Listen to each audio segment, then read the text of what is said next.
Salmo 55. Escucha, oh Elohim, mi oración, y no te escondas de mi súplica. Como siempre, dos partes para manifestar primero y último. Como por ejemplo con el primero, nuestras oraciones son escuchadas porque está a la derecha del Padre, Él es nuestro intercesor. Y a través del último es que se va a tener que suplicar porque ya va a ser en el fin de los tiempos, cuando se estaba en el error y todo lo demás. Mi punto es que una oración puede ser de alabanza, puede ser de alabanza, de dar toda y otros tipos de oración, y después la súplica ya es como pidiendo algo que se necesita. O sea, oración es hablar cualquier cosa, es hablar. Súplica ya es pedir algo. Entonces, está atento y respóndeme. Clamo en mi oración y me conmuevo a causa de la voz del enemigo, por la opresión del impío. Recuerdan, ahora leímos cómo ante Yahweh estaba Yahushua, el sumo sacerdote, y estaba Satanás acusándolo. Ese Yahushua, sumo sacerdote de Zacarías 3, representa al último, representa a David, el renuevo de David. Por eso aquí David está hablando como si fuera ese que el acusador lo está constantemente acusando. A causa de la voz del enemigo, por la opresión del impío, porque sobre mí echaron iniquidad. Vean eso, sobre mí echaron iniquidad. O sea, porque me están echando la culpa de algo, porque sobre mí están echando pecado. Como cuando echaron a Yosef y lo vendieron por esclavo, sobre él pusieron iniquidad, porque el ser esclavo representa esclavo de pecado. Y él no había pecado, según la escritura, Yosef nunca pecó. Ahora, sí pecó, solo que la escritura no lo dice. Y no lo dice porque representa el aspecto de Yahushua, quien nunca pecó. ¿Se entiende? De David sí se mencionan pecados, pero después dice que no tiene pecado, para dar a entender el último, que cae en error pero se arrepiente, entonces se le quita el pecado. El primero nunca tuvo pecado, por eso Yosef nunca se menciona pecado. Entonces, a causa de la voz del enemigo, por la opresión del impío, porque sobre mí echaron iniquidad y con furor me persiguen. Como van a perseguir a los dos testigos, los van a acusar de algo para poder matarlos. Echaron sobre mí iniquidad, también como Yahushua, que fue sobre él fueron echadas todas nuestras iniquidades. Y así pagó por todos nuestros pecados. Por eso lo culparon y lo acusaron y lo golpearon como si hubiera sido quién sabe qué tipo de pecador. Dice, porque sobre mí echaron iniquidad y con furor me persiguen. Mi corazón está dolorido dentro de mí y terrores de muerte sobre mí han caído. ¿Recuerdan? Yahushua se hincó y oró al Padre y le dijo, si es posible pasa esta copa de mí, pero si no, hágase según tu voluntad. Entonces llegó un momento donde esos terrores de la muerte le llegaron a Mashiach y lo estaban atacando de tal forma que él pidió si era posible no morir. Ahí muestra cuán humano es Mashiach. Entonces, esto lo dice con respecto al primero, y si eso pasó con el primero que conocía al Padre en persona y otro montón de cosas, imagínense con el último. Por más que uno esté preparado para dar la vida por Yahweh, cuando ya viene la espada, ya es donde, ay, padre, porque ahí es donde la carne va a empezar a saltar para no morir. La carne va a empezar a decir todo lo que pueda para salvarse del fuego. Y con fuego me refiero a la muerte de los dos testigos. Dice, mi corazón está dolorido dentro de mí y terrores de muerte sobre mí han caído. Por eso dice el corazón, porque el intelecto no le va a hacer eso. Es el corazón el que lo va a engañar, porque el corazón es engañoso sobre todas las cosas. Entonces el corazón se duele de que van a matar la carne, que es a lo que está conectado el corazón, por eso bombea sangre a todo el cuerpo. Y el corazón le va a empezar a decir a la mente, hey, no, no, no, no, que no lo maten. Mi corazón está dolorido dentro de mí y terrores de muerte sobre mí han caído. Temor y temblor vinieron sobre mí y terror me ha cubierto. Qué feo, terror, temblor. Temor, temblor y terror. Los dos testigos van a estar presos 10 días. Eso le va a dar bastante tiempo al enemigo para decirles toda cuestión. Temblor y temor y temblor vinieron sobre mí y terror me ha cubierto. Y dije, ¿quién me diese alas como de paloma? Recuerden que los 144,000 reciben alas como de águila para salir de esta dimensión en la séptima trompeta. Apocalipsis 2. Con respecto aquí al último, David está diciendo, ¿quién me diera alas como las de Mashiach? La paloma, la Ruach HaKodesh que entró en Mashiach. Y dije, ¿quién me diera alas como de paloma? Volaría yo y descansaría. Como si estuviese preso, pero si tuviera alas podría desaparecer para que no lo maten como lo van a matar. Volaría yo y descansaría. También está diciendo, ¿verdad? En la resurrección se le van a dar alas de paloma porque se hace uno con Mashiach y va a poder volar a la presencia de Yahweh para descansar eternamente. Más que es en el milenio. Ciertamente huiría lejos, moraría en el desierto. En el desierto, ¿por qué? Porque Yahushua dijo, cuando vean la abominación desoladora en el lugar donde no debe estar, los que están en la ciudad huyan a los montes, los cuales se encontraban en el desierto. Entonces, como alejarse de la doctrina falsa, alejarse de la bestia y de otras cosas. Ciertamente huiría lejos, moraría en el desierto. Me apresuraría a escapar del viento. Ahora hablamos del viento que Yahweh enviaba en el fin de los tiempos.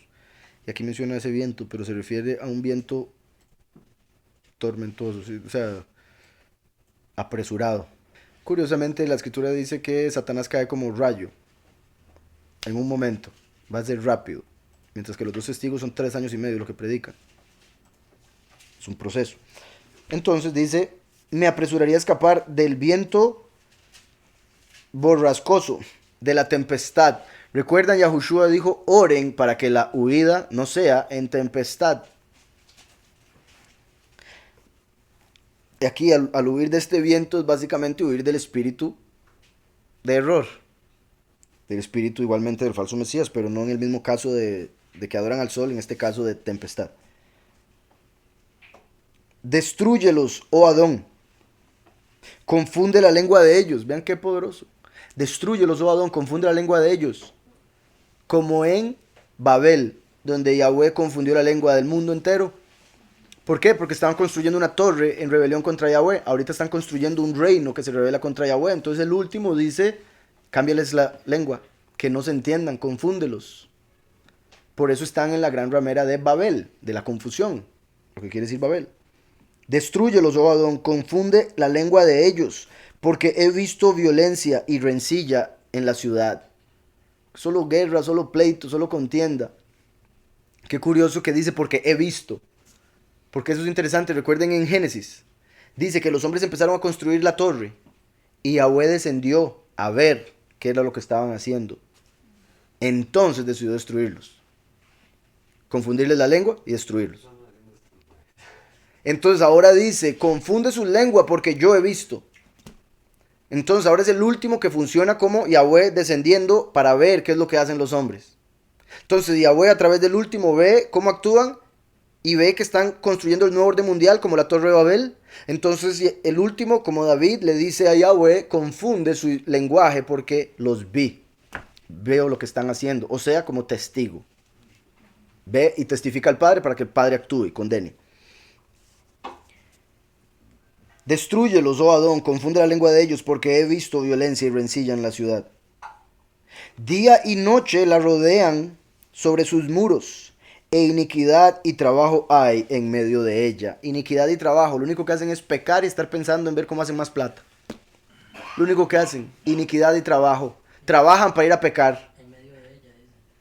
Y pecan trabajando. En medio de ella, sí, en medio de este mundo y en medio de todos los que dicen creer.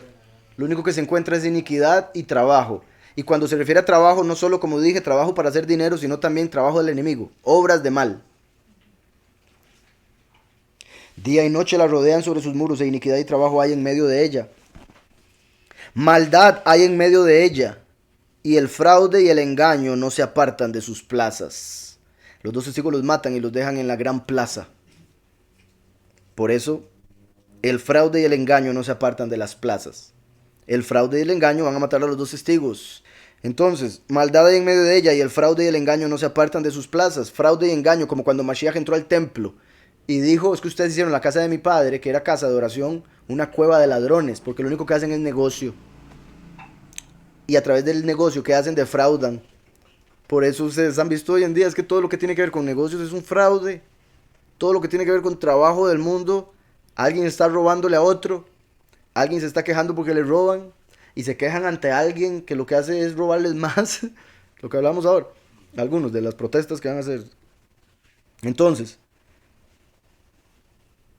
maldad hay en medio de ella y el fraude y el engaño no se apartan de sus plazas. Cuando venden algo, inventan que es el mejor producto, cuando saben que es... Porque no me afrentó un enemigo. lo cual habría soportado. Porque no me afrentó un enemigo, lo cual habría soportado, ¿verdad? Comprendido, entendido. Ni se alzó contra mí el que me aborrecía, porque me hubiera ocultado de él. ¿Verdad? Porque uno sabe, ay, si me odia, voy a esconderme para que no me agarre. Sino tú, hombre, según mi rango íntimo mío, mi guía y mi familiar. Espantoso. Eso fue lo que pasó con Judas. Aquí David está hablando de Ahitofel. Ahitofel era un consejero del rey que se consideraba tan sabio que buscar un consejo de él era como buscarlo de Yahweh mismo a través de la Torah. Que él se sabía toda la Torah y todos los consejos dados en la Torah. Entonces, David tenía a Ahitofel no solo como consejero, sino también como un padre espiritual, como Lucifer. Recuerdan en Isaías 42 que dice, tu primer padre pecó. El último viene de una manera en la cual cae en pecado, y cae en pecado porque su primer padre es un pecador. Tanto el papá literal, de donde viene su semilla, como el Mesías, como el poderoso de este mundo, que se va a presentar como el falso Mesías. Estamos. Entonces, sino tú, hombre, según mi rango íntimo mío, según mi rango, o sea, estaba a la par, íntimo mío, era el que yo le contaba todas las cosas. Mi guía, porque le daba consejo, y mi padre, porque era padre espiritual. Él fue el que se reveló. Esto, repito, era para representar a Judas y a Joshua diciendo, no me vendió alguien de afuera, un fariseo de ahí, o este otro que me odiaba. No, el que andaba conmigo diciendo ser mi discípulo.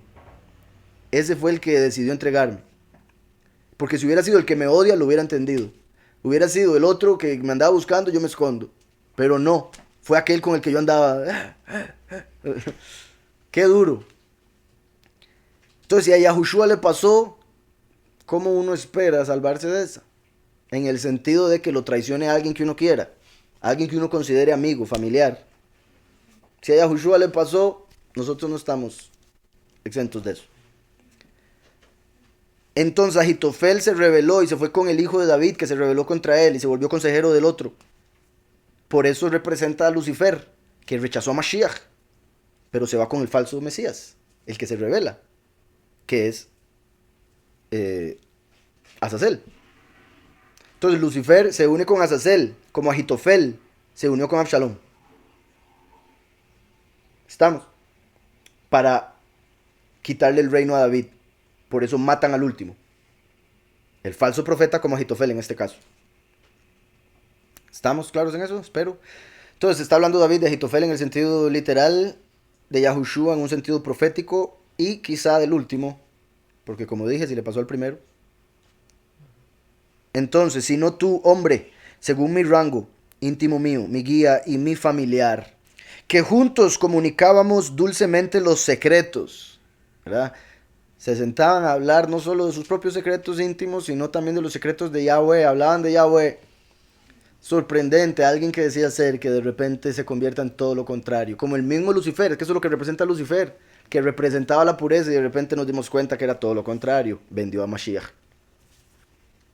Y digo, de repente nos dimos cuenta hace 2000 años, ¿verdad? No es como que nosotros hasta hace poquito entendimos que Lucifer era malo, ¿no? Obviamente, hace mucho. Que juntos comunicábamos dulcemente los secretos y andábamos en amistad en la casa de Elohim, en el templo, se congregaban. Que la muerte les sorprenda, desciendan vivos al Seol.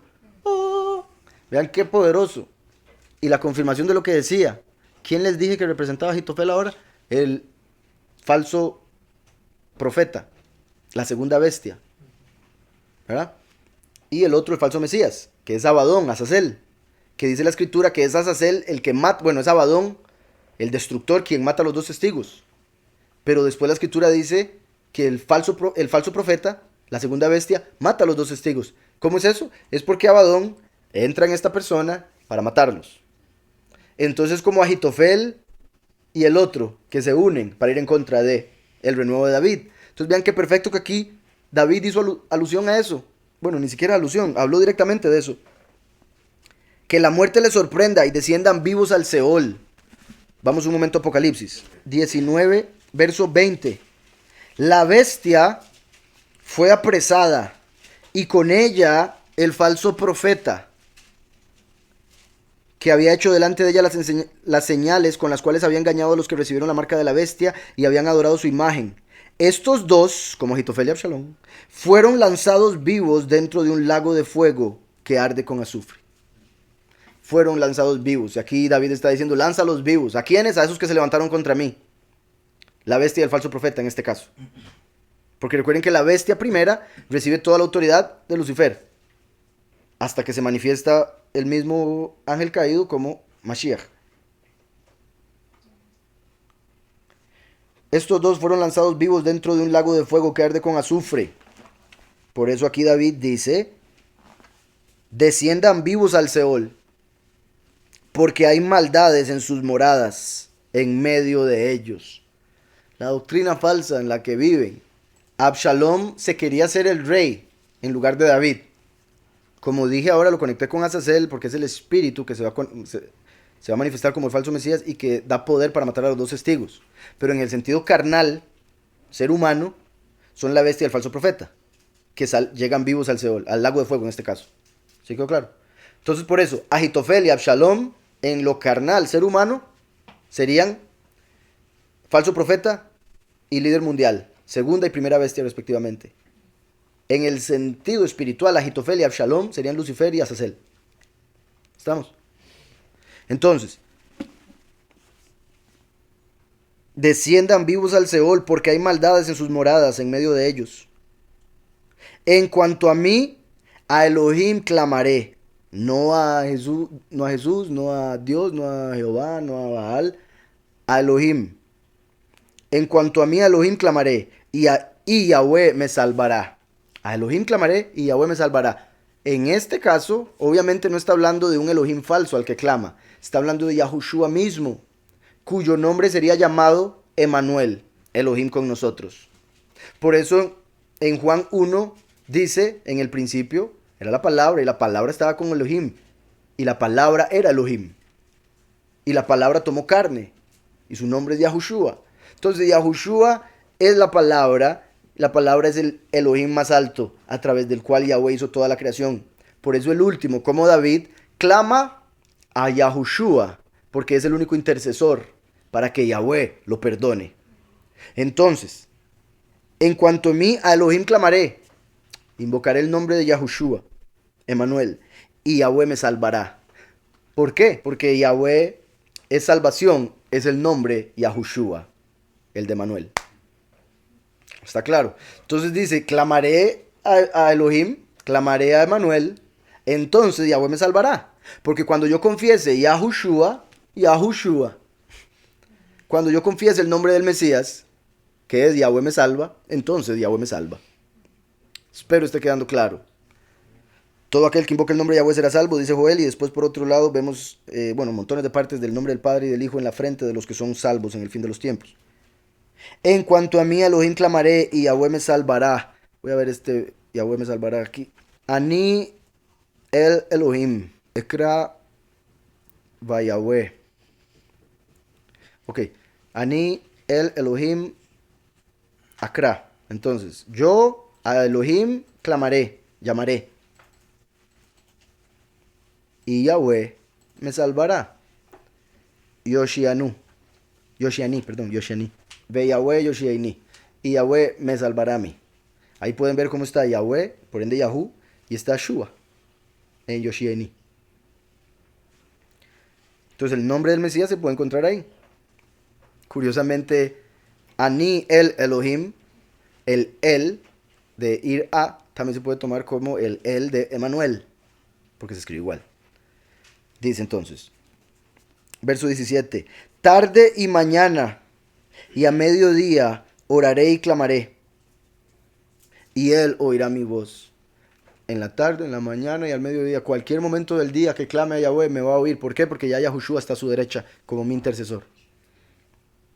Tarde y mañana y a mediodía oraré y clamaré, y él oirá mi voz. Él redimirá en shalom mi nefesh, él redimirá en paz mi alma de la guerra contra mí, aunque contra mí haya muchos.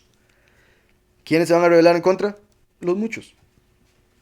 Y no solo los muchos que van a tener que morir y después resucitar, sino también los muchos que se van a ir al infierno, principalmente ellos. Entonces muchos por dos. Él redimirá en Shalom mi alma de la guerra contra mí, aunque contra mí haya muchos. El poderoso oirá y los quebrantará luego. Él oirá lo que van a hacer y después los va a quebrantar, porque primero matan a los dos testigos y después los quebranta. Él oirá y los quebrantará. Cuando digo él, me refiero al poderoso. El poderoso oirá y los quebrantará. El que permanece desde la antigüedad. El que siempre ha sido, el que es, era y será. Por cuanto no cambian ni temen a Elohim. Dice Harold, así como los salvos van a entrar vivos al cielo, también algunos impíos van a entrar vivos al infierno. Ah, bueno, eso era... Sí, así es, hermano, exactamente. Y es sorprendente. Entonces, de hecho, los dos que entran vivos al lago de fuego, como lo acabamos de ver en Apocalipsis, entran así por haberle quitado la vida a los dos testigos que deberían haber entrado vivos con los 144,000.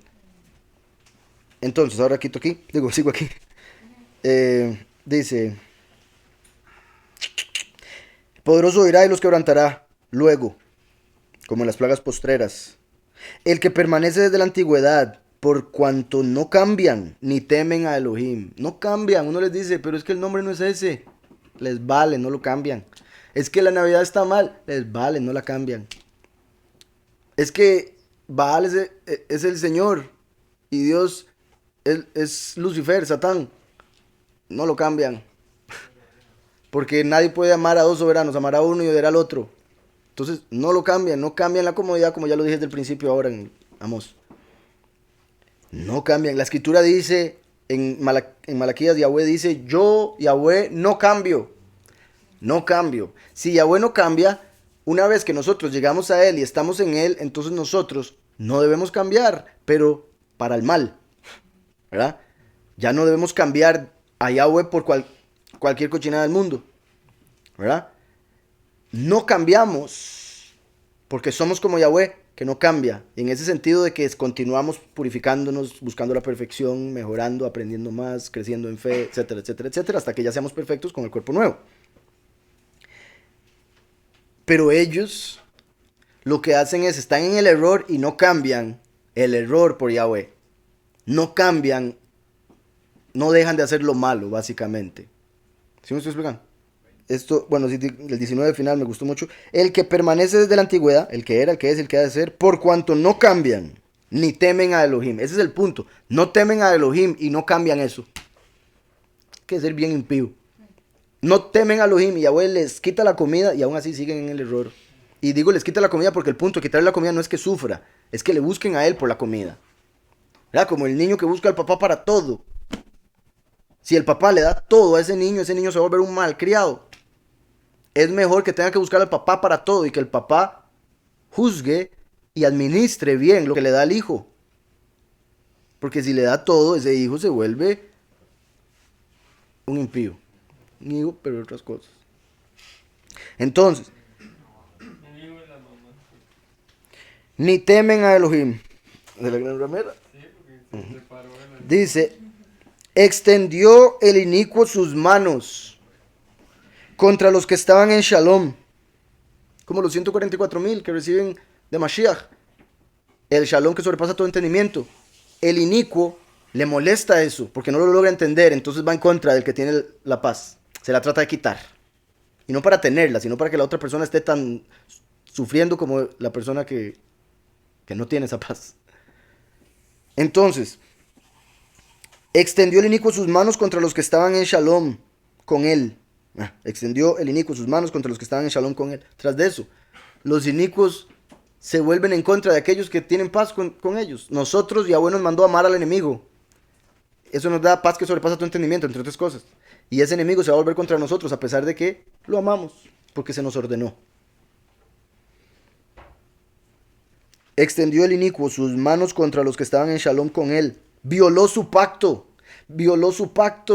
El pacto de Yahweh. Lo violaron cuando mataron a Mashiach y por eso quedaron fuera, a menos de que acepten a Mashiach, que es el nuevo pacto. Él levantó la copa y dijo, esta es la sangre del nuevo pacto que es derramada por los muchos.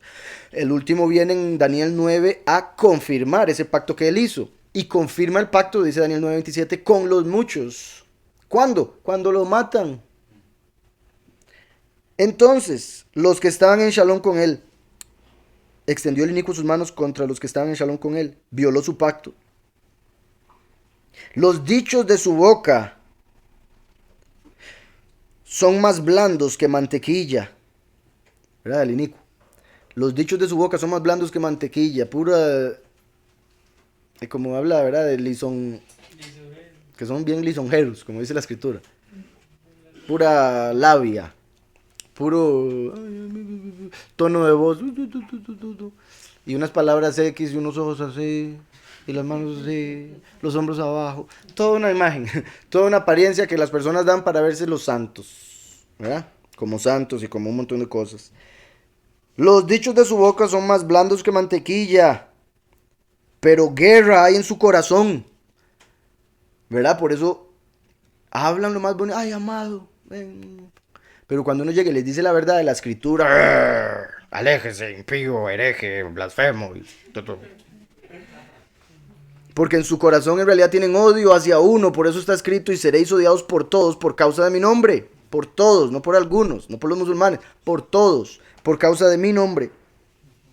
Los dichos de su boca son más blandos que mantequilla, hablan muy bonito, pero guerra hay en su corazón, eso es lo que quieren, pelear, no tienen la paz que sobrepasa todo entendimiento, entonces lo único que tienen es guerra.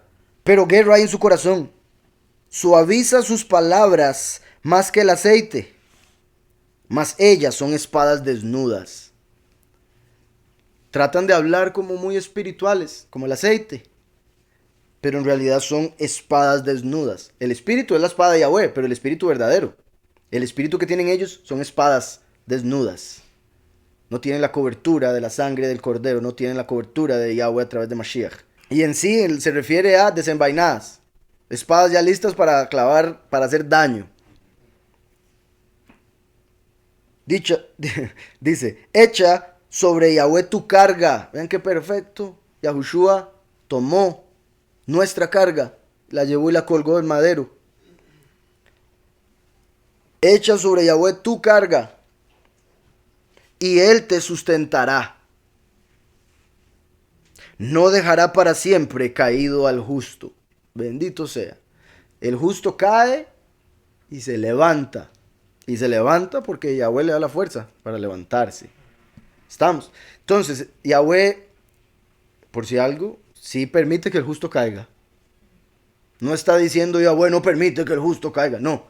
Dice, no dejará para siempre caído el justo. Entonces el justo sí cae y a veces por un rato. Pero Yahweh no lo dejará caído para siempre. Lo va a levantar.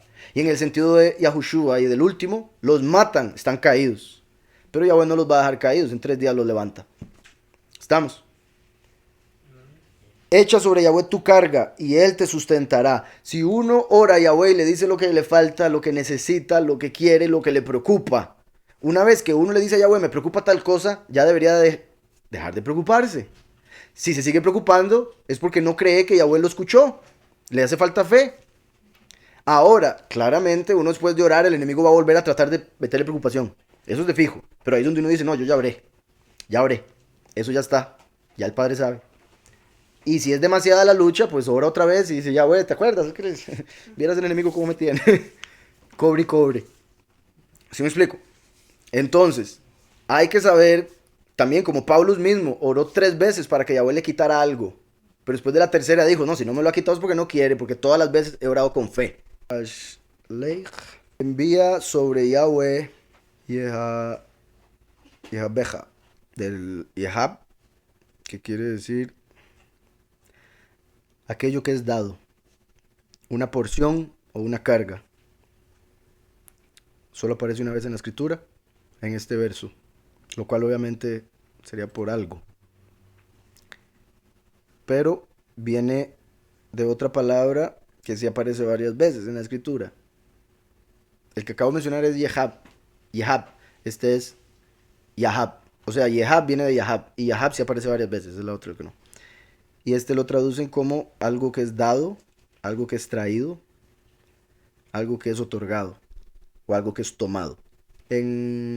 Por otro lado también, ¿verdad? Por si algo, por el hecho de que aparece solo una vez así, en realidad se refieren como a la pronunciación. Solo una vez aparece así en la masorética, porque en realidad se escribe igual, Yahab y Yeheb, o Yaheb. Em, y por letras sería la Yud, la Hei, la Bet y la Kaf. Entonces sería, en pocas palabras, para no hacerlo muy largo, como la mano que dio el Espíritu y la revelación a su casa, el templo de Yahweh, con su mano. Em, entonces sería como lo que Yahushua hizo, tomando, o sea, confirmando el hecho de que Yahushua es el brazo de Yahweh, quien descendió a darnos la Ruach, se convirtió en el templo. Entonces, echa sobre Yahweh tu carga, y él te sustentará. Se podría decir, dale a Yahweh lo que tengas, también, en el sentido de, aún, si uno le da a Yahweh, o sea, de hecho, es lo mejor que uno puede hacer, darle a Yahweh de lo mejor que uno tiene, de lo mejor que uno hace. Si se lo da a Yahweh, Yahweh le va a pagar y recompensar de una manera inimaginable. Por ejemplo, bendito sea Yahweh, hago música.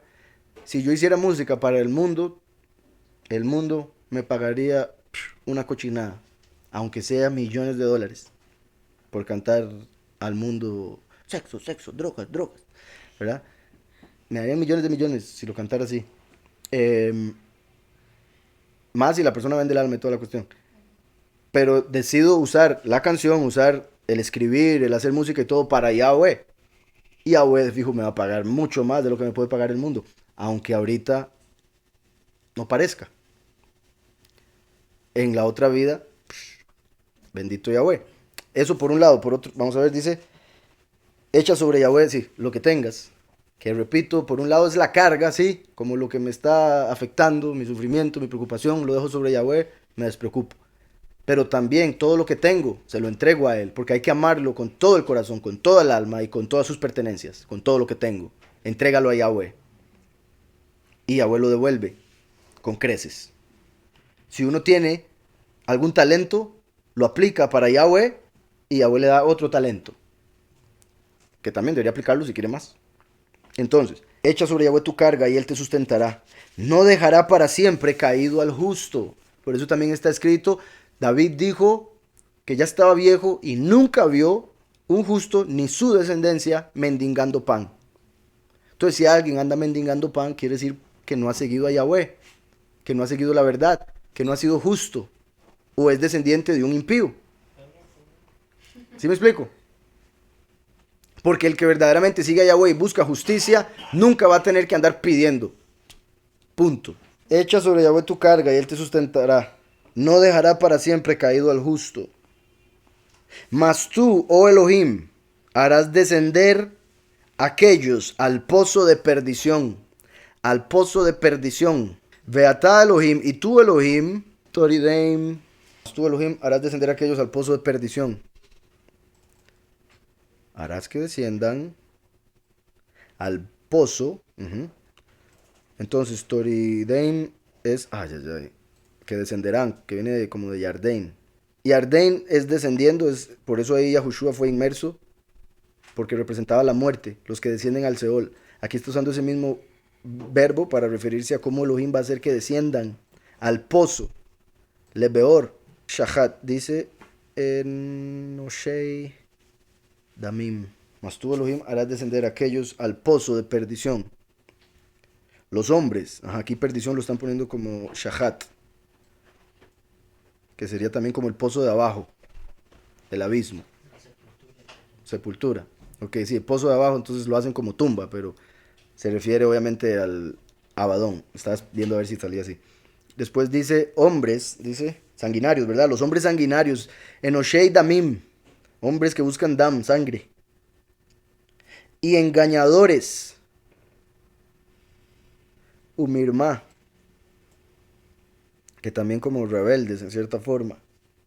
No llegarán a la mitad de sus días. Pero yo en ti confiaré. Pero yo en ti confiaré. ¿Ustedes se acuerdan que David dijo que él era cortado en la mitad de sus días? Aquí el mismo David está diciendo, mas los impíos serán cortados en la mitad de sus días. O sea, David mismo estaba diciendo, yo voy a morir como si fuera un impío. ¿Sí está claro? Por eso Yahushua, que vino sin pecado, murió como si fuese pecador.